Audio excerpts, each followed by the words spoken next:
आयुष्यात जेव्हा आपलं कोणीतरी जवळचा माणूसच आपला घात करतं, तेव्हा त्या दुःखाची किंमत पैशात मोजता येत नाही. एका 16 वर्षांच्या निरागस मुलीचं आयुष्य तिच्यावर विश्वास ठेवलेल्या मित्रानेच कसं विकलं? गरीब घरातील त्या मुलीला श्रीमंतीच्या जाळ्यात अडकवून महाराष्ट्राच्या जळगावात एका बंगल्यात जो क्रूर खेळ सुरू होता, तो तुम्हाला थरारून टाकेल. आजची कहाणी आहे रोहिणीची, जिच्या आईवडिलांच्या कष्टावर गुन्हेगारांनी घाला घातला. तुम्ही केवळ ऐकणारे न राहता समाजाचे जागरूक नागरिक बनावं आणि अन्यायाविरुद्ध आवाज उठवावा, त्यासाठी व्हिडिओ लाईक आणि चॅनलला सबस्क्राईब करायला विसरू नका. ही कहाणी महाराष्ट्रातील जळगाव जिल्ह्यातून सुरू होते. रोहिणी, वय अवघ 16. वडिलांच्या मृत्यूनंतर तिच्या कुटुंबावर मोठा डोंगर कोसळला होता. तिची आई मोलमजुरी करून, लोकांच्या घरी काम करून तिला सांभाळायची.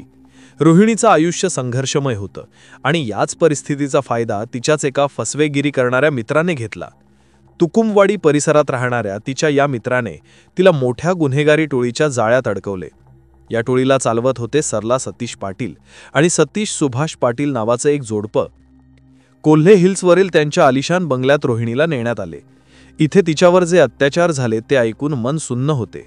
या जोडप्याने तिला वेश्या व्यवसायात ढकलले आणि तिची क्रूरपणे पिळवणूक केली. तिला प्रत्येक गिऱ्हाईकामागे अगदी तुटपुंजे पैसे दिले जात. ही केवळ आर्थिक पिळवणूक नव्हती, तर तिच्यावर झालेला मानसिक आणि शारीरिक अत्याचार हा अकल्पनीय होता. रोहिणीच्या म्हणण्यानुसार तिला काम मिळवून देण्याच्या बहाण्याने वाममार्गाला लावण्यात आले. वैद्यकीय तपासणीत धक्कादायक गोष्टी समोर आल्या. तपासणीत ती गर्भवती असल्याचे उघड झाले आणि तिने गर्भ पाडण्याचा प्रयत्नही केला असावा, असे डॉक्टरांचे मत होते. हे सर्व तिच्यावर झालेल्या अत्याचाराची आणि भयानक परिस्थितीची साक्ष देत होते.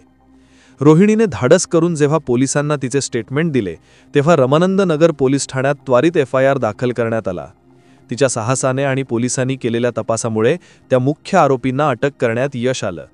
रोहिणीचा जबाब, वैद्यकीय अहवाल आणि आरोपींचे मोबाईल लोकेशन हे अत्यंत महत्त्वाचे पुरावे ठरले. पोलिसांनी सतीश पाटील, सरला पाटील आणि त्यांच्या साथीदारांना अटक करून बाललैंगिक अत्याचार प्रतिबंधक कायदा म्हणजेच पॉक्सो तसेच पीटा कायद्यांतर्गत गुन्हा दाखल केला. रोहिणीची ही कहाणी दाखवून देते की गरजवंत आणि निरागस मुलींना गुन्हेगार कसे जाळ्यात ओढतात. बालशोषण, मानवी तस्करी आणि समाजातील ही क्रूर मानसिकता किती गंभीर आहे, हे या केसने सिद्ध केले. या घटना आपल्याला अधिक जागरूक राहण्याची गरज अधोरेखित करतात, जेणेकरून भविष्यात कोणतीही रोहिणी अशा अत्याचाराची बळी ठरू नये. रोहिणीच्या केसमध्ये तिच्यावर विश्वासघात करणाऱ्या मित्राने, तुकारामवाडीतील एका तरुणीने तिला काम मिळवून देण्याचे आमिष दाखवले होते. याच आमिषातून तिची ओळख सतीश पाटील आणि सरला पाटील यांच्याशी झाली. या अल्पवयीन मुलीचे तिच्या आईसोबत भांडण झाल्यानंतर ती घरातून निघून गेली. सुरुवातीला ती भुसावळ येथे गेली आणि नंतर कोल्हे नगरातील पूर्णिमा बंगल्यात आली.